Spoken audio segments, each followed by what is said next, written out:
Olá, amados, a graça e a paz do nosso Senhor Jesus Cristo esteja sobre a tua vida, amém? Hoje nós vamos ter como base da leitura o livro do Eclesiastes de Salomão, capítulo 5, versículo 4, que diz: Quando a Deus fizeres algum voto, não tardes em cumpri-lo, porque não se agrada de tolos os que voltaram. O que voltares, pagam. Melhor é que não voltes do que voltes e não pagues. Amém? Vamos entender um pouco hoje sobre o voto. Um voto que você faz com Deus. Amém? Nós vamos orar antes. Eu te convido a orar comigo. Eterno Deus, bendito Pai, Senhor Criador dos céus e da terra, Deus que tudo pode, que tudo faz e que tudo vê. Espírito Santo de Deus, ministra esta palavra aos nossos corações, para que venhamos esclarecer-nos e, acima de tudo, compreender os teus desígnios, ou seja, tua palavra. Amém. Amados, para você, o que significa voto? Fazer um voto a Deus. Ah, pastor, eu queria fazer um voto a Deus. Primeiro vamos entender o que significa. E qual o propósito de fazer um voto a Deus? O voto ou propósito com Deus é um tipo de promessa que expressa uma oferta de gratidão por algo que Ele concede atualmente às pessoas que usam a designação propósito com Deus como equivale a um voto que é mencionado na Bíblia, ou seja, eu faço um voto com Deus, é só eu e Deus. Eu não posso contar para as pessoas de, por exemplo, se eu conseguir isso, eu vou fazer isso ou aquilo para a honra e glória de Deus. Você pode fazer qualquer tipo de voto. Este voto vai fazer com que você pague a Deus. Amém? Ou que seja um voto que venha abençoar alguém ou uma pessoa. Vamos lá? Nos tempos bíblicos, o voto não era uma exigência da lei. Portanto, era opcional. Mas uma vez que o voto fosse feito, seu cumprimento era obrigatório, onde aqui lemos em Eclesiastes capítulo 5, versículo 4. Na vida religiosa de Israel, havia uma estreita conexão entre os votos e as ofertas pacíficas. Parece que comumente os votos eram acompanhados por uma oferta pacífica, tanto no momento que fossem feitos, como depois que fossem atendidos. Então, entendemos assim, todo voto que é feito, geralmente era feito como oferta pacífica, aquilo que eles queriam abençoar, no momento que era feito e depois de o voto ser atendido. Então, não era raro que um sacrifício pacífico fosse utilizado como um cumprimento de um voto feito ao Senhor. Por isso existem referências no Pentateuco sobre a regulamentação do voto para os israelitas. Levítico, capítulo 7, versículo 16 ao 18, 22 e 27. Números, capítulo 15, do 1 ao 10, e Deuteronômio 12. E aqui vai falar sobre os votos. Tipos de votos na Bíblia, ou seja, propósitos.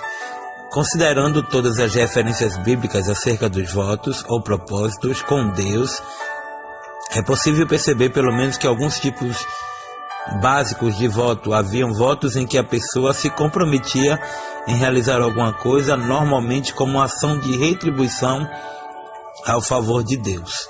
Na maioria das vezes, nesse tipo de voto, a pessoa pedia a Deus sua presença, sua proteção, sua provisão e etc. Entenda, meu amado. Vamos supor, eu vou te explicar de uma forma mais clara para que você compreenda. Pastor, eu queria que Deus abrisse a porta de emprego. E se Deus abrir, eu faço isso, eu faço aquilo. Lembra de Ana? Ana foi um voto que ela fez com Deus. Ana disse: se benignamente atentares para a aflição da tua serva e me deres um filho, não passará navalha sobre ela e eu devolverei ao Senhor. Ou seja, Ana devolveu a Deus aquilo que Deus havia dado para ela. Sendo assim, Ana alcançou em Deus aquela vitória.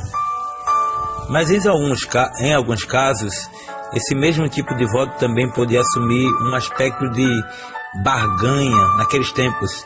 Isso porque as promessas feitas pelas pessoas quase sempre eram condicionais.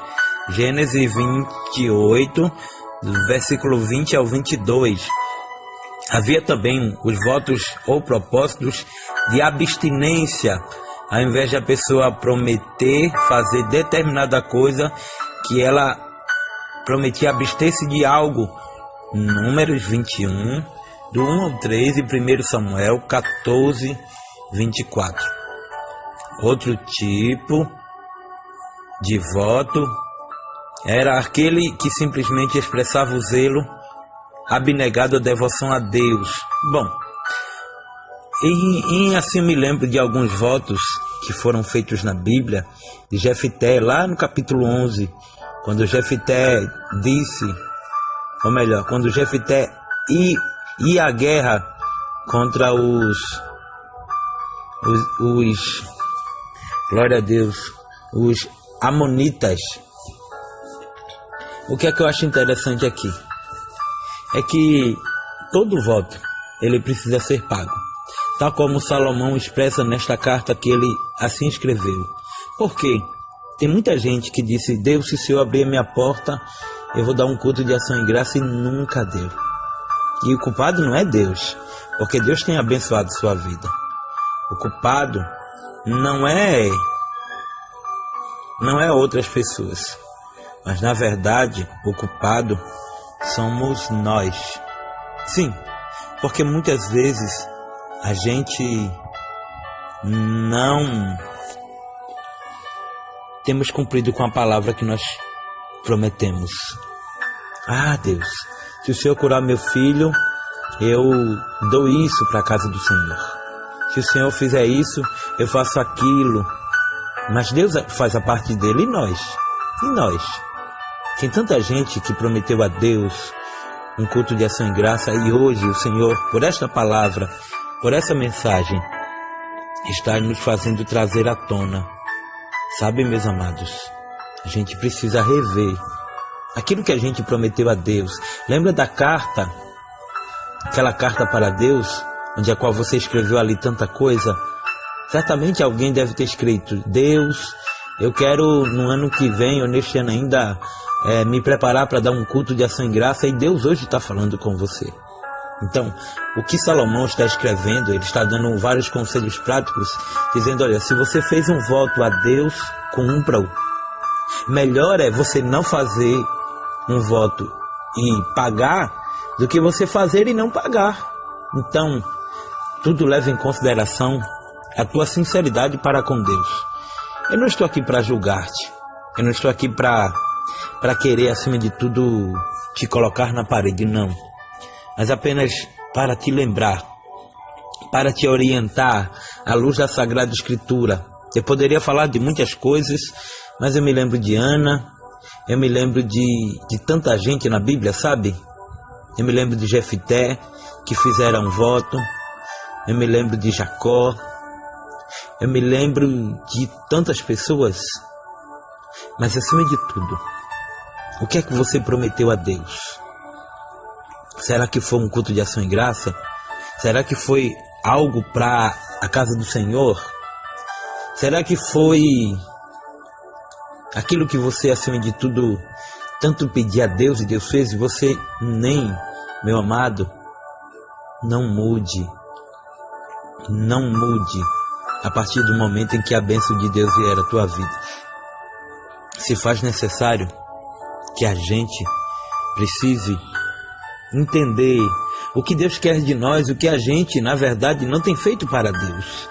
O ano começou e muitos, quando chega na virada do ano, no culto de virada, no culto do Réveillon, fica dizendo: Deus, no ano que vem eu vou fazer isso, vou fazer aquilo. Muito cuidado, porque promessas têm que ser cumpridas. Qual foi a hora que Deus te prometeu e não cumpriu? O problema é que muitas vezes nós não estamos na posição que Deus nos colocou. A gente é teimoso, a gente é falho, a gente é pecador, mas oxalá que Deus, Ele não se esquece de nós. Davi fez voto, todos fizeram votos. Então, está na hora de você pagar o voto, de você dar aquele culto de ação e graça. Ah, pastor, mas eu não tenho dinheiro, eu não tenho condições, eu não tenho isso, eu não tenho aquilo. Meu amado, Deus, Ele dá-nos condições. E não precisa ser uma festa de arromba, não precisa fazer para aparecer. Muitas vezes um culto de ação e graça, e entenda, eu entendo de que culto de ação e graça não é aquilo que você vai fazer que tem que surpreender as pessoas, mas é para quem você vai fazer. Para Deus. Deus que te curou de um câncer, o Deus que restaurou tua família, o Deus que salvou teu filho, que restaurou a saúde da tua filha. Esse Deus sim. Então, meu amado, espero que você possa ter compreendido aquilo que o Espírito Santo de Deus falou aos nossos corações, de maneira simples, porém, aquilo que você outrora prometeu a Deus, cumpra, tá bom? Então, que Deus te abençoe, que o Espírito Santo de Deus faça resplandecer sobre ti o rosto e te dê a paz. Cumpra com aquilo que você prometeu a Deus. Amém? Ainda dá tempo de você dar o teu culto de ação e graça. Ainda dá tempo de você agradecer a Deus, em gratidão a Deus, fazer aquilo que Deus colocou no teu coração. Amém? Fica na paz, que Deus te abençoe e até a próxima mensagem, se Deus assim nos permitir. Oh, glória!